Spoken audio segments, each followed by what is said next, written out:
Yeah, good morning. Let me start by saying that, Saturday it hurt our kids, our staff, and I'm sure it hurt our incredible fans who have been just to have 5 straight home games to open the season have been just marvelous. They've been, and our students and band, cheerleaders, just they've been incredible, and I'm sure they were hurt just like our kids felt gutted, and staff and everybody a part of it. So we're judged on results, and it's my responsibility to bring results to this program that restore its glory, and that builds, not only restores the glory of the Auburn football team on the field, but also I firmly believe that part of my job is to build up Auburn men, and that is one thing that I do believe and see occurring even through the hardships that we're going through, and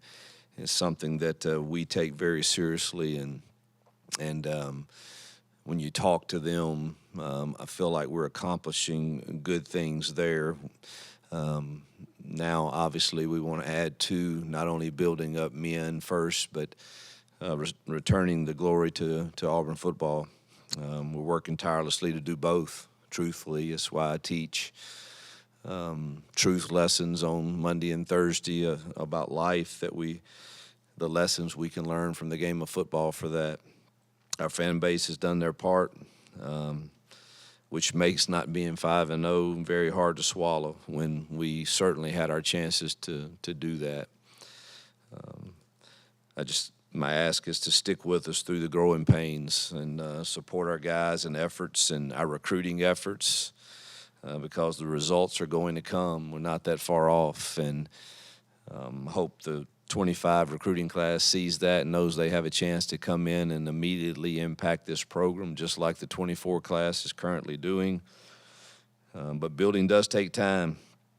I think you all are aware of what we inherited. Our AD has done a marvelous job of explaining that, and he did to me before I took the job with the previous recruiting classes not being what you need to compete at a high level, and 57 transfers out in the previous 3 years before my arrival. So building takes time. But our process, when complete, is going to make everyone very, very proud and to wear the orange and blue. It's making ground. The process is. I see it. The record doesn't reflect it. Even when playing, 12 freshmen and I think combination of the 49 guys that played Saturday, there was 24, if you count our kicker, 24 freshmen and sophomores that played the majority of the snaps, and I use that for my recruiting pitch. We'll play you early, so let's finish this 25 class up and give us some more depth that we need to compete in this great conference. We must continue to get better in every facet, and that's my job, including coaching situational football better, putting our players in the best possible situations for their abilities to provide them success. Doesn't really matter if I think something's a great call, great decision, if it doesn't match up with the capabilities of our young men, and I can't put them in those situations. And I told our players post-game that I couldn't be more proud of them, their effort, their preparation. They deserved to win that game, and they played their guts out, and can't fault a single play on that film on effort. And told our staff that honestly it's one of the better game plan that a staff has put together in my time. The offensive guys under Coach Nix and Kent and Jake and Ben and Marcus and obviously all the supporting staff. I thought the plan was excellent. I thought the plan on defense was excellent, and I was proud of both the players and the staffs. It was a really, really good plan. There are many positives to build from that game. If you look at 90% of the plays, there's a lot of really, really good things that I hope can carry over as we get ready for a top-ranked team in Georgia. We certainly can't let the hurt and the sting of losing a game that you feel like you should have won tarry too long, because we've got some very tough task facing us coming up with 2 top 10 teams on the road.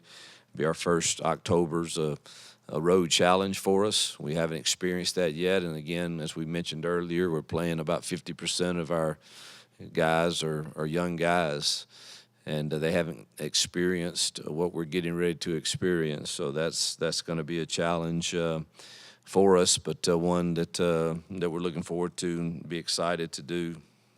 Some great positives from Saturday. I mean, DeMarcus Riddick led us in tackles. True freshmen Simmons and Coleman combined for almost 150 yards receiving. Offense had 26 first downs, I believe, and almost 500 yards of offense. And defense held them to 290 yards and 2 for 11 on third downs, which is a huge improvement from the previous weeks on our third down work. And man, it's just it's frustrating to sit here and tell you all that and to know what the results are. That's the complicated thing of taking ownership of that and still pointing out the positives. Whether it's that, I mean, offensively we're number 3 in the conference for fewest penalties. We're number 5 in the conference for passing. We're number 1 in the conference for explosive pass plays per completion. We're number 5 in total offense, or maybe that's 8 total offense, and 5 in yards per carry. I mean, there's a lot of positives that are not matching up with the results. There's some negatives too. We're 16th in the conference in time of possession. We're 16th in turnover margin, and that's the things that have really cost us. We lost the 3 games we've lost by an average of 7.7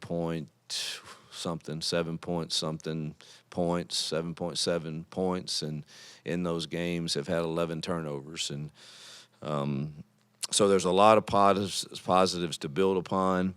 And extremely proud of the effort that our kids and staff gave to prepare for a really good football team in Oklahoma, particularly defensively. They're one of the best, and now we and thankful again for our wonderful fans and their support. And now we got to get ready for a very difficult Georgia team who's loaded with talent and experience and maturity, and obviously well coached, and great respect for Kirby, the job he's done, and the classes that he's stacked there make them one of the nation's elite.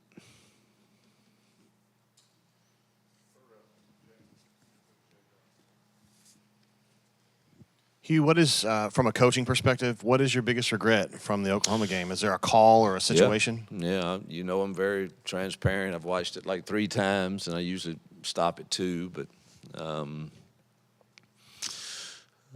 all right, let's start first half. Easily could have been 24-7 at half. We get down inside I guess to the 1 or 2.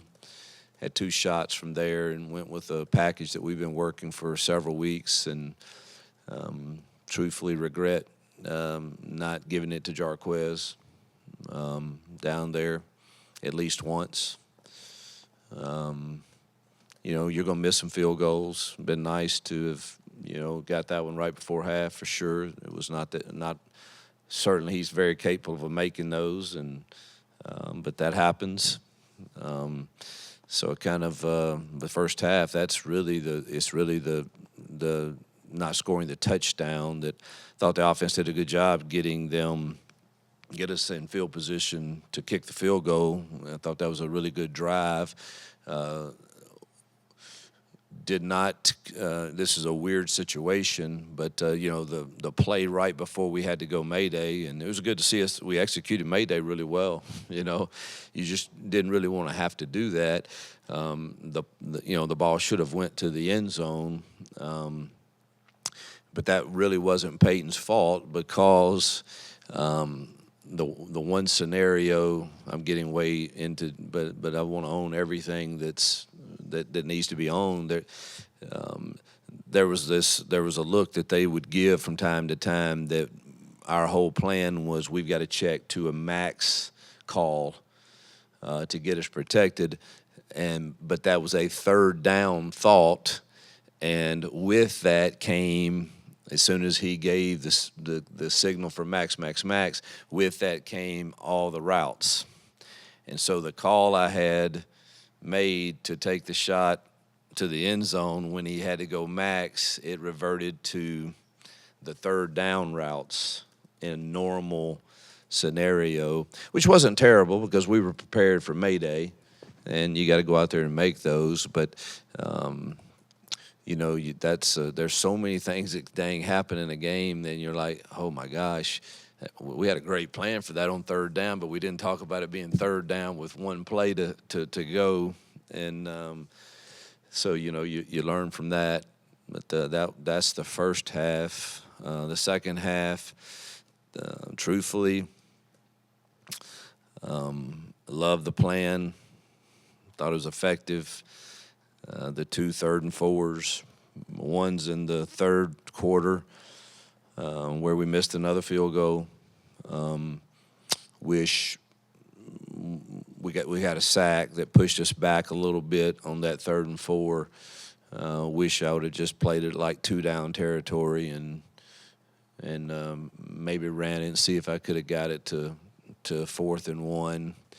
And then obviously the 3rd and 4 interception for a touchdown. In hindsight, wish I would have just controlled it and ran it and punted it. That's what the film says, and that's some of that second hindsight. And Peyton's mature, but sometimes I probably just need to, you would like to, the conversation on the helmet stuff is good, and it really worked well for us for most of the game.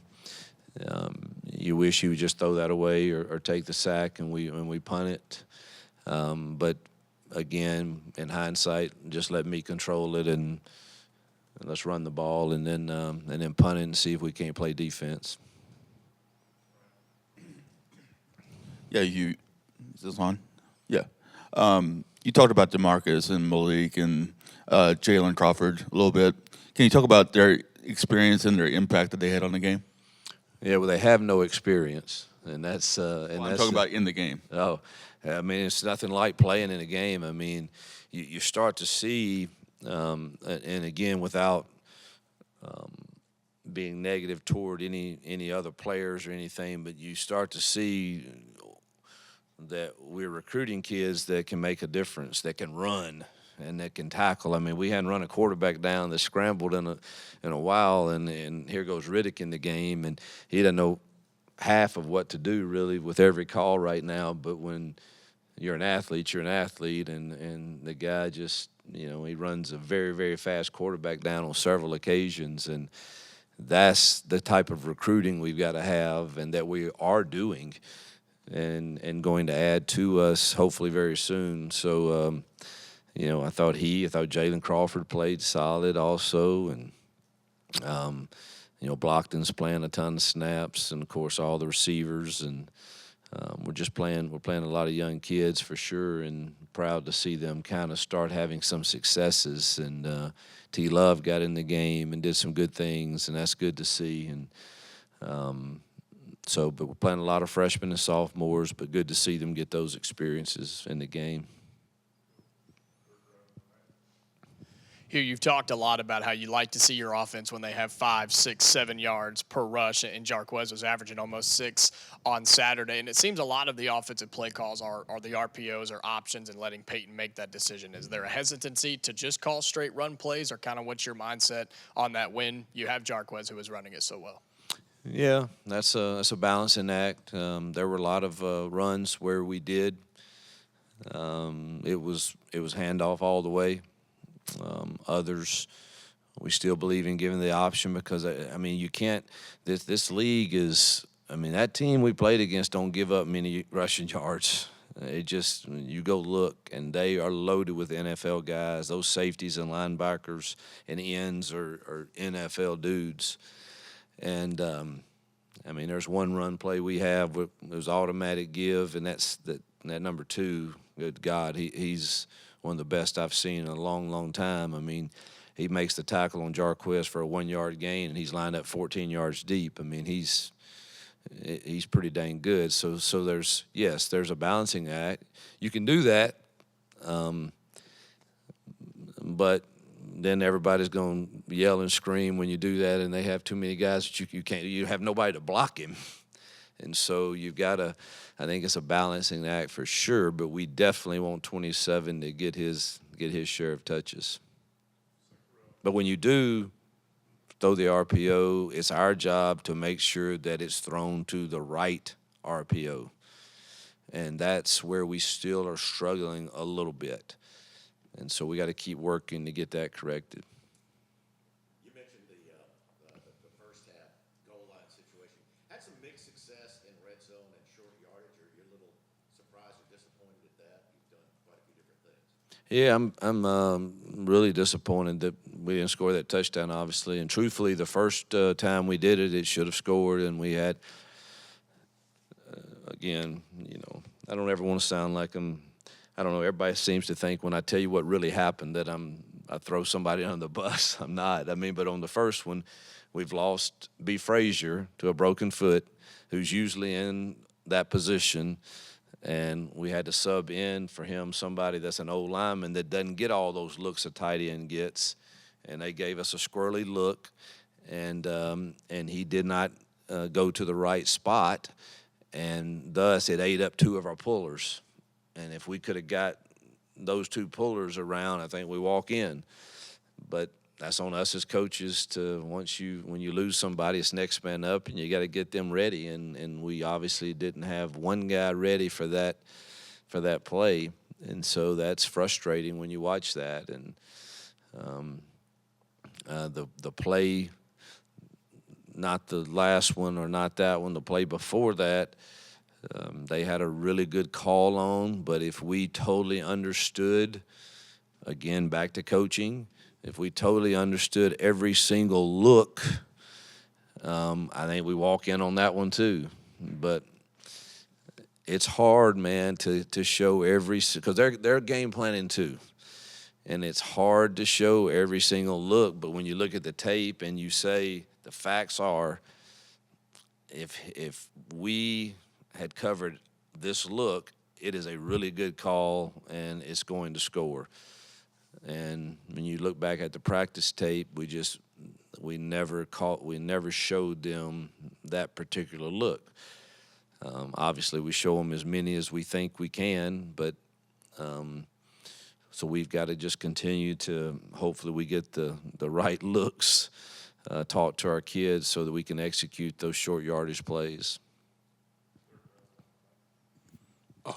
Coach, outside of the interception in the fourth quarter, Peyton had a very good day statistically. He was 6 of 7 on passes of 20 yards or more down the field. Can you talk about the day he had, what he was seeing, and whether this performance cements in your mind your decision to give him the job to start the season? I couldn't be I told him after the game, man, I thought not just him, but I thought he laid it on the line for our kids, for our team, for our program.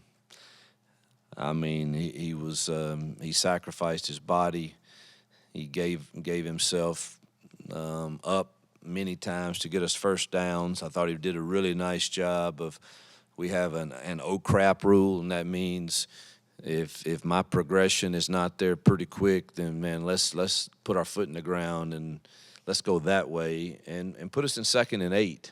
We can live with that, and I thought he really, really played solid. Obviously, he wishes that he has one throwback, and as everybody does. But man, I thought he really laid it on the line for us and for our team, and it's kind of what we expect out of him at the start of the season, and moving forward is what we'll expect. Yeah, it's hard to say he's not the starter in these kind of games. I think he gives us our best chance to win.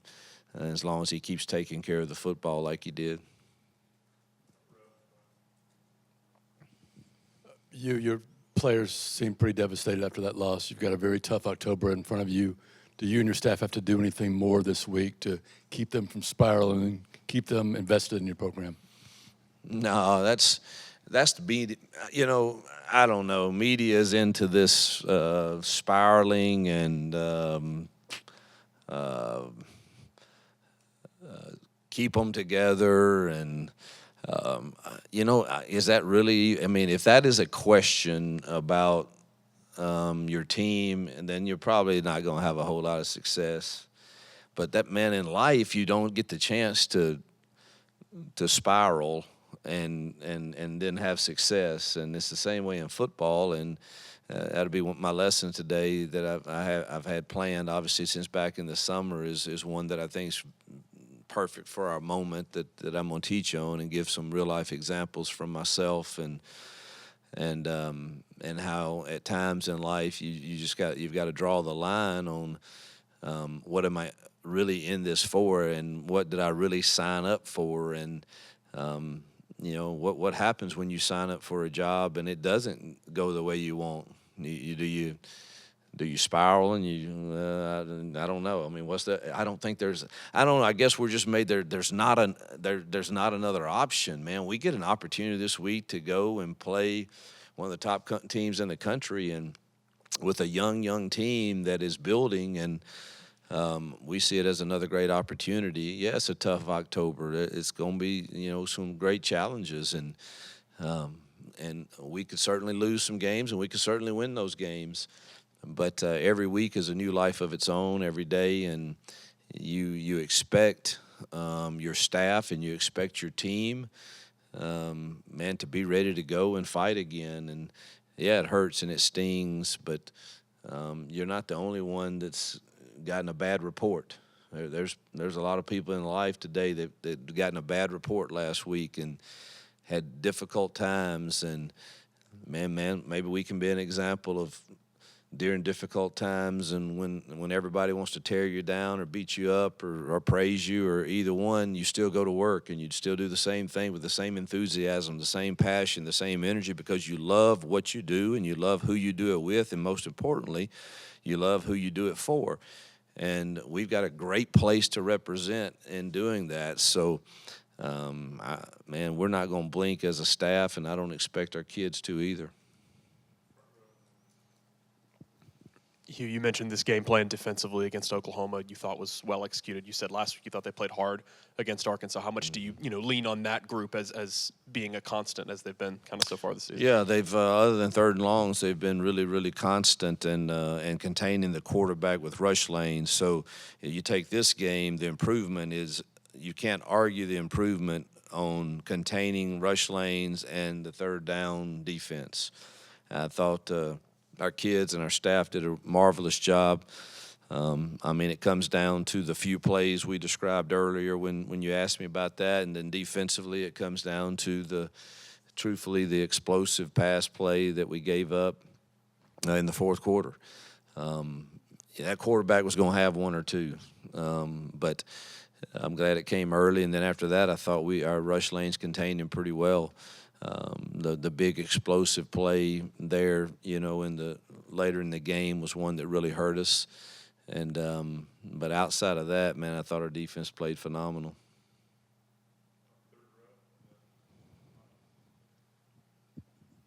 Hugh Dre's been super consistent for y'all since the start of the season at wide receiver, but Malcolm, last couple of weeks, about 5 or 6 touches a game, big plays from him. Are you really starting to see the light kind of come on for him at this point as a guy who wasn't here early as an early enrollee but's been able to carve out a role? Yeah, I think you're, again, they're just young, and it takes time. There's a process to developing, and there's very few, and there's some that come in and are totally ready, and most of them probably got there early. But you're starting to see him start to understand a few more things. He's still got things to learn. Like we threw him two bubble screens, and for 18 years now, he's up in Alexander City. He's taken that and just outrun everybody to the sideline and been able to do it. And here it's not quite that way, but he's going to learn that man, if he puts his foot in the ground on a couple of those are like 10-yard gains. And so there's still things he's learning. The great thing is he's so fun to coach, man. He wants to be coached, and he loves to play the game. And so you're starting to see Perry had a great week of practice. We got to get him in more games. And, I thought all of those, DeMarcus Riddick. I mean, we could go on because we're so young. And, of course, Cam's coming on too and starting to get healthy again. And it's good to see all those young kids have success. Coach, you mentioned in your opening statement about what you and your staff have inherited here. In year 2, was the roster so barren and was the previous regime's job so poor in recruiting that fans shouldn't expect more than a 2-3 start when you have 5 home games to begin the year? Yeah, I won't comment on what happened before I was here. The roster was what it was. Everybody can make their own determination on that, on how many people left and the recruiting rankings and what was brought in. So you can look at that and make your own determination. Should the fans expect more than a 2-3 start? Absolutely. I mean, we could easily, like I said in my opening statement, be sitting here being 5-0, but we didn't get it done. And we can point to the coaching errors, and we can point to the 11 turnovers and all of those things. It's a mixture, and it's our job to get it. We could point to our youth, but we've got like I said earlier, that we can sit here and talk about all those things, but we're a result-oriented profession, and those results didn't go our way, so there's no way that I can sit here and say that those 3 games weren't winnable. And so that's the toughest thing for me to say to them, because I know what the sacrifices are that all of our boosters and families and supporters and administration and everybody pours into supporting this program. And when you don't deliver that's one thing to sit here and if I said, man, we just got our tails whipped and they were just better than us and deeper than us, and but I'm not taking anything away from those teams. They found a way to win the games, but we found a way to lose them in my mind, and that's what's the hardest thing about sitting here with the 2-3 record. Coach, you mentioned a second ago in responding to Brian's question about spiraling and how that's not an option. But you have some young guys on this team who haven't lost a lot of football in their high school careers, or now they're having to deal with losing 3 out of 4 weeks. What has your message been to them about staying in the right mental space? Welcome to life.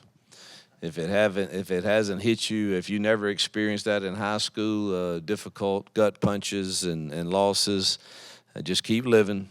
They'll come, and man, there's no other group I'd rather do this with and help teach you lessons through this time. And you see that we're not far off, and you're going to be a huge role in turning this program back around to being where it belongs. So, man, stay the course. You're talking about young guys. Cam chasing down a guy and had a couple of good blocks. Glad you brought that up, man. I mean, what does that show guys, the effort that it takes sometimes? Well, the strain to win. We'll show some tape today, and obviously I think our team played extremely, extremely hard. But there's still a few plays there that, man, if we strain a little harder to sustain a block a little longer, that run becomes 30 yards. Or, man, if we don't loaf right here, that gang tackle, your assist on this guy that has him, instead of him falling forward 4 yards, man, that's a no gain. And so there's still, obviously, I'm really proud of how hard they play, but there's still those times where, all right, let's strain a little harder to win. And there's no better tape of showing what our young kids are like than Cam Coleman on that interception. I mean, being relentless in chasing him down, and almost got there to get him.